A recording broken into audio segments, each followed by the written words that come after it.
Halo semuanya, saya Dewi Sintowati dari SMP Vita Surabaya. Kali ini saya akan membagikan tentang refleksi pengalaman dan pengetahuan pemikiran Ki Hajar Dewantoro yang menjadi tugas saya sebagai calon guru penggerak di modul 1.1.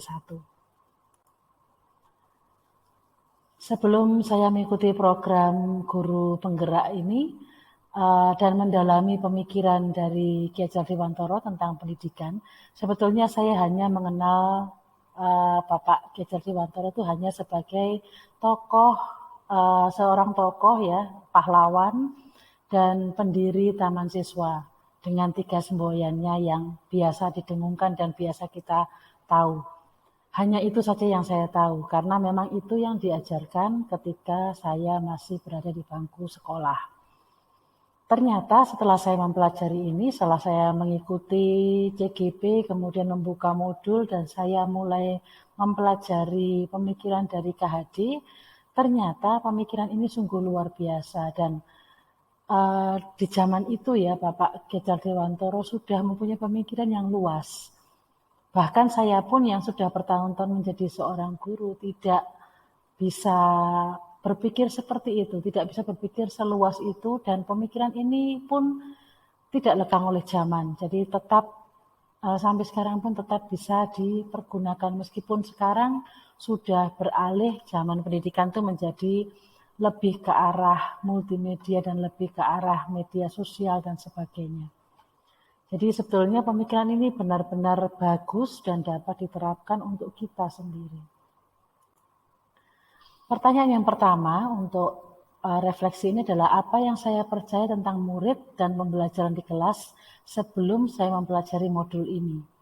Jadi sebelumnya memang sekolah saya, tempat saya mengajar ini sudah membantu baik para guru maupun para siswa untuk menjadi lebih daripada ketika menjadi guru atau menjadi murid seperti biasa, yang biasanya mungkin hanya metode ceramah, mungkin hanya di dalam kelas, kemudian mungkin ya diisi dengan 1-2 game atau apa, tetapi sekolah saya juga sudah mulai memperlengkapi guru-guru dengan berbagai macam entah itu program-program, diperkenalkan dengan program-program baru, atau mungkin diajak untuk mengikuti seminar dengan pembicara dari orang luar dan sebagainya. Jadi kita selalu belajar.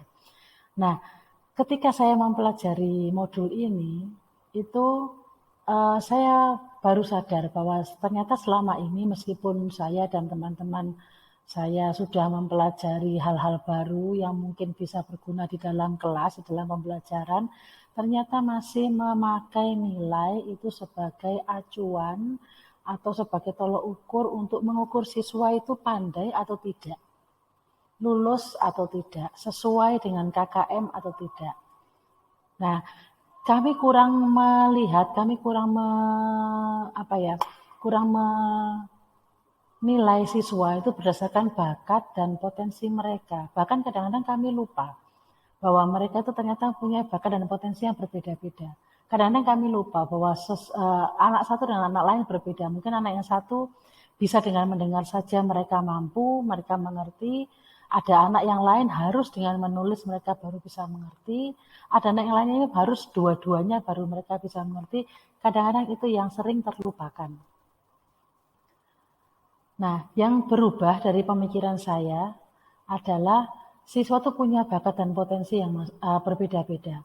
Dan tentu saja hal itu tidak bisa kita samaratakan dalam hal penugasan kita. Penugasan yang diberikan oleh guru. Itu yang mungkin harus dirubah. Ya, jadi masing-masing siswa itu mempunyai kesempatan yang sama untuk maju sesuai dengan bakat dan kemampuan mereka masing-masing. Mungkin mereka memang tidak terlalu bagus dalam hal berhitung, tetapi mereka bagus dalam hal berkata-kata. Jadi yang berubah dari sini adalah bahwa saya harus mengakomodasi semua itu ke dalam mata pelajaran yang saya ampu. Nah, kebetulan di sini saya mengajar matematika, sehingga dalam penugasan saya yang saya berikan, saya mencari cara supaya ketika saya memberikan tugas, entah itu project, entah itu sebuah eksperimen atau apa, mereka bisa menuangkan pemikiran mereka bisa menuangkan ide-idenya dengan berbagai cara.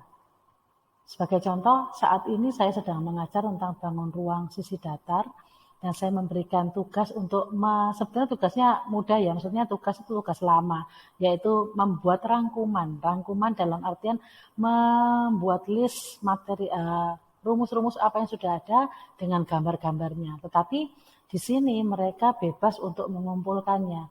Maksudnya bebas mengumpulkan bukan mengumpulkan waktu, bebas waktunya bukan, tetapi bebas dalam bentuk apa mereka mengumpulkan. Ada yang mengerjakan dalam bentuk poster, ada yang membuat dalam bentuk semacam scrapbook, kemudian ada yang membuat dalam bentuk infografis atau apa itu dalam secara digital.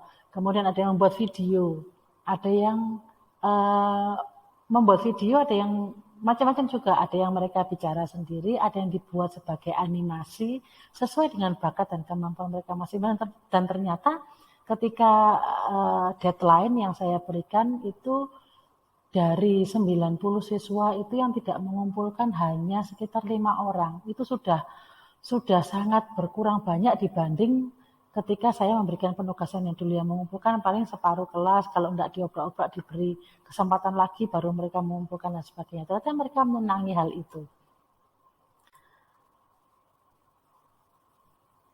Nah, saat ini pula bahwa kita sekarang masih dalam keadaan pandemi ya, masih dalam pandemi, dan belajar pun masih online kalau di sekolah saya.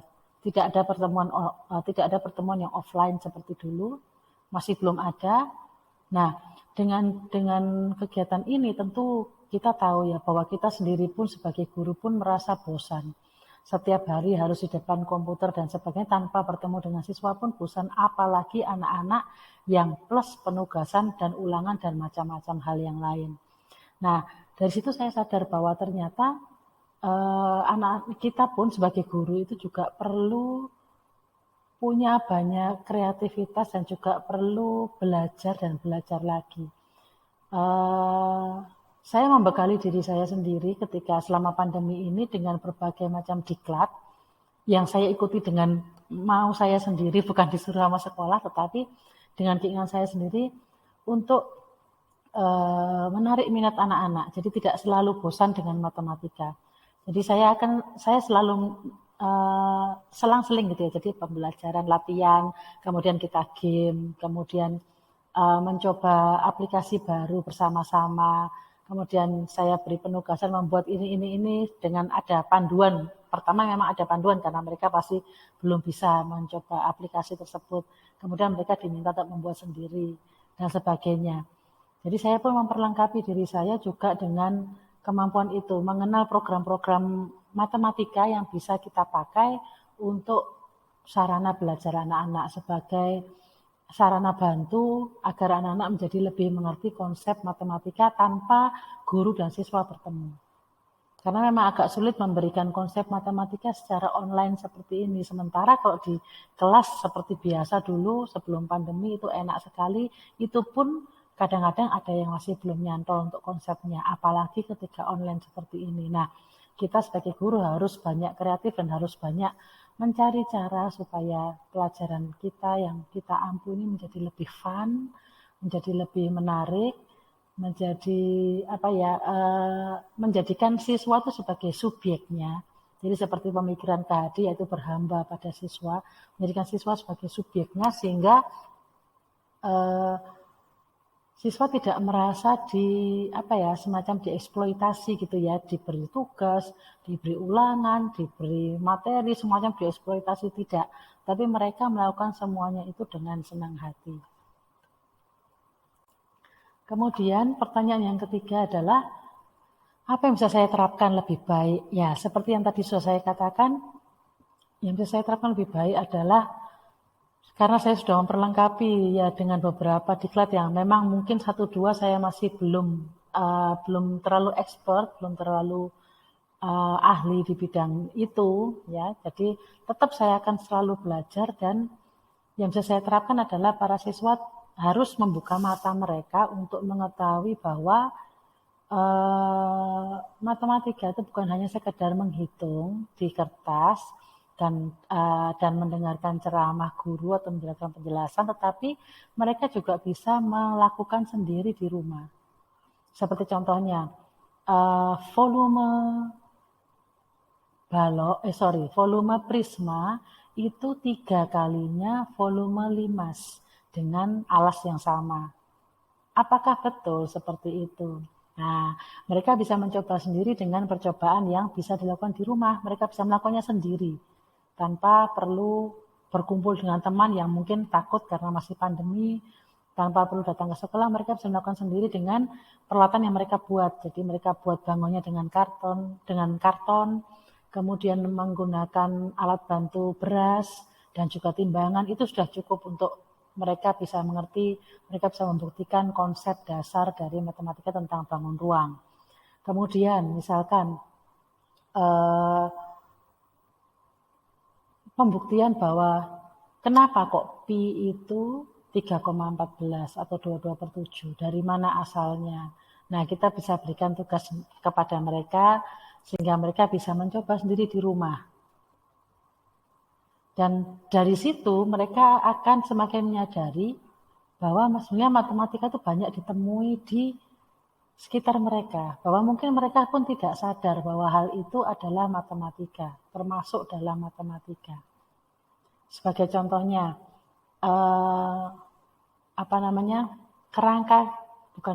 rumah keong. Rumah keong pun itu sebetulnya termasuk dalam perhitungan matematika. Nah, itu kemudian sayap dari kupu-kupu.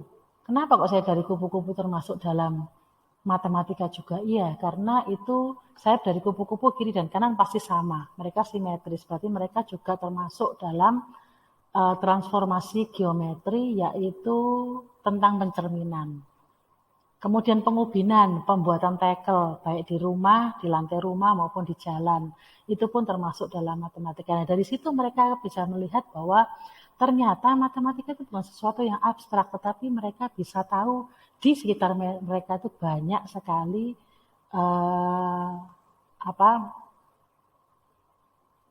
hal yang berkaitan dengan matematika itu sendiri.